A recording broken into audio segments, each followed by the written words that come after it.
Assalomu alaykum, hurmatli tinglovchilar, tarix faniga qiziquvchi yoshlar. Bugun biz sizlar bilan Qo'qon xonligida adabiyot va san'at haqida fikr yuritamiz. Shuni aytish kerakki, Qo'qon xonligida nihoyatda katta shaharlar Namangan, Toshkent, Qo'qon, Marg'ilon, Andijon, Shahrixon va boshqa katta shaharlar nafaqat savdo-sotiq, madaniyat markazi, hunarmandchilik markazi bo'libgina qolmasdan, adabiyot, san'at va madaniyat markazi ham bo'lib qoldi. Shuni aytish kerakki, birgina Qo'qon shahrining o'zida 120 dan ortiq maktab, 40 dan ortiq madrasa va masjidlar mavjud edi.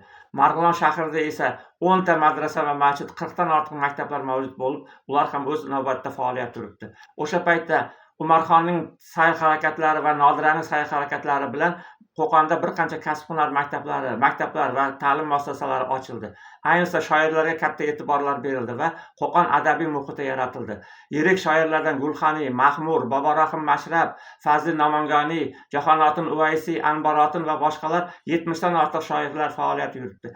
U o'z asarlarida boylarning xalqqa o'tkazgan zulmlari, oddiy xalq ommasining turmush xalqi haqida faoliyat yuritib, o'z she'rlarida bayon qildilar. Shuning bilan bugungi suhbatimizni yakunlaymiz. Ko'rishguncha xayr, salomat bo'ling.